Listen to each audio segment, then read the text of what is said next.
If you look at the classic yogic system, it is essentially created for the male body. They did not consider the female body because females never came for sadhana in those times.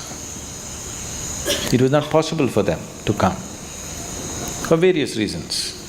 Biological reasons, social reasons, the way everything else was. And because yoga was not taught in a studio, it was taught by some guru somewhere in some cave, in some mountain, some forest. A woman could not go in those days. So, largely, 90% of the yogic system was oriented towards the male body, not towards the female body.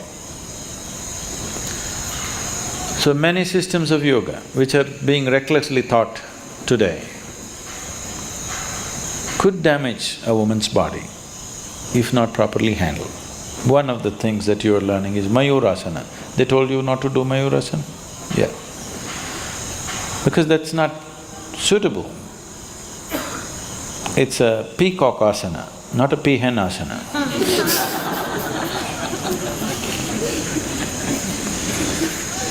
So, like this there are many aspects, some of them are very physical aspects, some of them are more subtle, but they are there.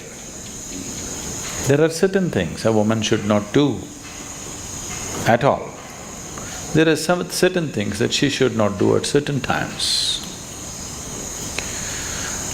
So what she should not do at all, generally in Isha Yoga we have not even looking at those things except Mayurasana and a few other things which are not in coming in touch with you. For brahmacharis we have a few things which are not necessary for others. So during certain times, what you should not do depends from one woman to another, it could be little different. Not everybody suffers those few days as much as somebody else. For some people, it throws their whole life off the track. Some people go through it without much disturbance, either in their psychological or physiological system. So depending upon how a particular person is, mild adjustments will have to be made.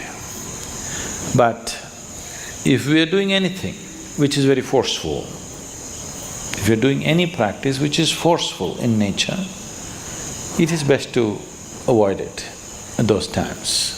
Because any forceful activity could cause agitation in the body and in the mind, because at that time naturally body is seeking a certain amount of rest, a certain amount of quiet, not agitated activity.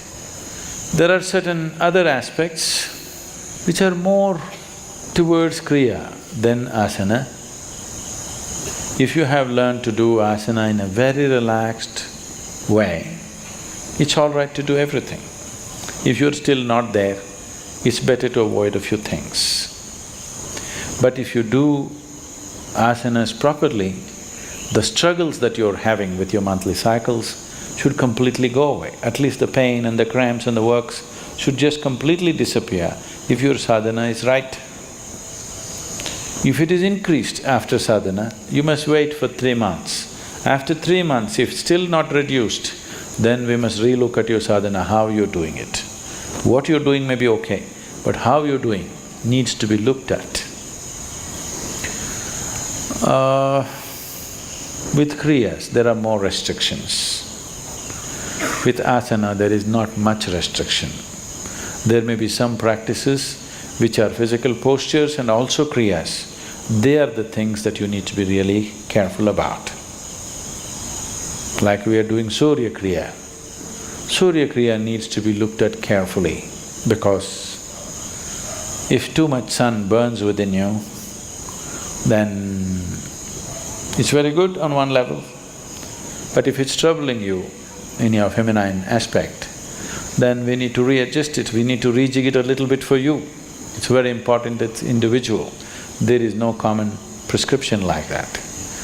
But generally what's being taught as Isha Yoga need not be avoided, it's all fine, except the Kapalabhati, everything else is fine, can be done.